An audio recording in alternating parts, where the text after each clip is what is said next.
Filet de taco, sauce crevette. Le taco, on le trouve dans l'Atlantique du Nord-Est, on le trouve en Manche, on le trouve en mer du Nord. Enfin, de toute façon, il y en a plein les océans. Donc, super poisson. Seul truc, c'est que c'est un poisson qui est assez fragile. Donc, on l'achète, on le consomme. Et on va s'intéresser aux crevettes.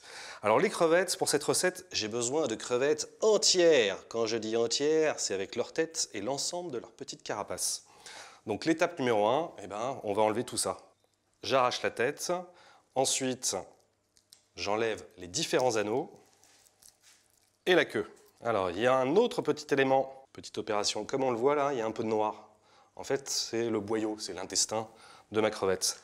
Donc pour l'enlever, je vais faire juste une incision le long du dos. Et là normalement, si j'écarte, voilà, qu'est-ce que je trouve? Le boyau. J'ai également des échalotes, je vais les hacher. J'ai mis le feu sous une sauteuse, je rajoute une cuillère à soupe d'huile d'olive et on va rajouter les échalotes, un peu de sel et je les fais revenir. Voilà, mes échalotes sont translucides. Il est grand temps de rajouter tous mes déchets. Donc mes têtes, mes carapaces, je mets ça dans la sauteuse et on va faire colorer. Donc là, je fais revenir, allez, on va dire une dizaine de minutes. On le voit, mes carapaces ont bien coloré. Alors, j'hésite pas à écraser les têtes, parce qu'il y a des sucs dans les têtes qui m'intéressent. Je veux récupérer tout le goût. Donc là, hop, je monte encore un peu plus le feu. Et alors, attention, éloignez les enfants, parce que ça va flamber. Le cognac. Et hop là! Voilà. Maintenant, je vais pouvoir rajouter le vin blanc. Là aussi, je reste bien fort parce qu'on va éliminer l'ensemble de l'alcool. Le concentré de tomate, une belle cuillère à soupe. Et je finis avec de la crème liquide. Et à partir de là, je vais baisser le feu, feu doux, et on laisse plopoter comme ça, tranquillement infuser, une vingtaine de minutes. Le temps que ça termine, je vais m'occuper de mes crevettes. Alors mes crevettes, je vais les couper en morceaux, direction la poêle, un peu de sel. Là, la crevette, c'est ultra rapide, sinon ça devient caoutchouteux. Vraiment, poêle bien chaude. Voilà, elles sont translucides. Je vais pouvoir les mettre dans ma casserole.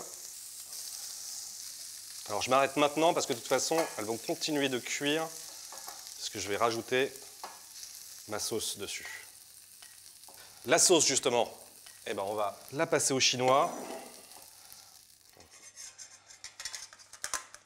Et je vais appuyer avec ma louche pour récupérer l'ensemble des sucs. Il est temps de s'occuper des filets de taco. Donc pour ça, j'ai une plaque de cuisson avec une feuille de silicone, papier sulfurisé, ça fait aussi bien l'affaire. Je vais la huiler légèrement avec mon pinceau. Je vais déposer mes filets de taco. Un petit peu d'huile sur le dessus. J'oublie pas d'assaisonner de sel et de poivre. Bon, on le voit, les filets sont super fins. Donc on est parti au four pour une cuisson 3 minutes, à tout casser 3-4 minutes à 180 degrés. Allez, même pas 4 minutes, on le voit, mes filets sont encore nacrés. Donc tout de suite, je veux que tout soit chaud. Donc je verse sur mes morceaux de crevettes la sauce. Je fais chauffer. Donc je peux dresser mes filets. Alors comme ils sont quand même très fins, vous comptez 2 filets par personne. Belle sauce aux crevettes. Donc là, on va napper nos filets. On finit avec un petit peu de persil. Et voilà mes filets de taco sauce crevette. Bon, un grand classique, mais l'avantage, c'est que les grands classiques, c'est des indémodables.